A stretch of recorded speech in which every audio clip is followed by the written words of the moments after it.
मोहतरम सामीन सलामुन अलैकुम। नाजरीन, जब हम पढ़ते हैं सूरह अल-बकरा आयत नंबर 10, उसमें फरमाया जा रहा है कि फी क़ुलूबिहिम मरदुन फ़ज़ादहुमुल्लाहु मरदा वलहुम अज़ाबुन अलीमुम बिमा कानू यकज़िबून। अब देखें, तर्जुमों में लिखा हुआ है कि उनके दिलों में एक बीमारी है जिसे अल्लाह ने और ज्यादा बढ़ा दिया है, और जो झूठ वो बोलते हैं इसकी पादाश में उनके लिए दर्दनाक सजा है। नाजरीन, ये जो तर्जुमे हुए हैं ना, इनसे बात वाज़िया नहीं होती है। इसका सही तर्जुमा ये बनेगा कि फी क़ुलूबिहिम मरदुन, के उनके पलटने में कमजोरी है, यानी उनके पलटने में राह की कमजोरी है। और वो कमजोरी क्यों है? उधर वो अल्लाह का कलाम भी पढ़ते हैं, उधर वो इंसानों का कलाम भी पढ़ते हैं, यानी इनके पलटने में कमजोरी है। वो कमजोरी किस तरह है? वो मरीज है इस मामले में। उनमें मर्ज है क्या कि वो अल्लाह का कलाम भी पढ़ते हैं और इंसानों का कलाम भी पढ़ते हैं। जब वो इंसानों का कलाम भी पढ़ते हैं तो फिर वो डबल माइंडेड हो जाती हैं। उसमें कुलूब कहते हैं पलटने को।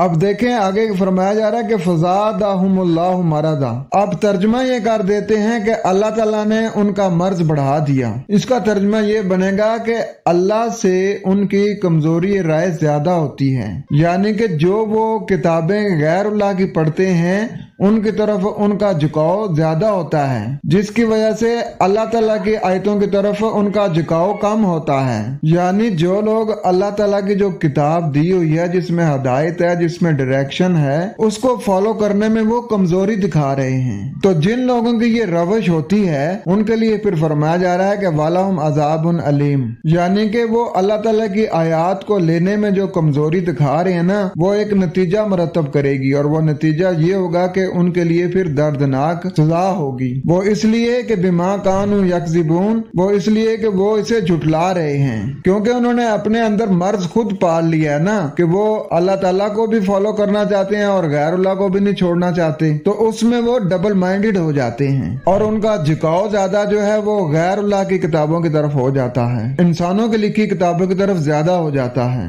यानी वो मुंह से तो कहते हैं कि हम ईमान लाते हैं अल्लाह पर और आखिरत के दिन पर, लेकिन अमलन वो जुटलाते हैं। अमल वो करते हैं इंसानों की लिखी किताबों को देखकर, अपने इमामों को देखकर, अपने अमीर को देखकर, अपने पीर को देखकर, अपने मौलवी को देखकर। उम्मीद करता हूँ कि आपका कुछ कंसेप्ट क्लियर हुआ होगा। खुश रहें, कुरान के साथ रहें। वस्सलाम।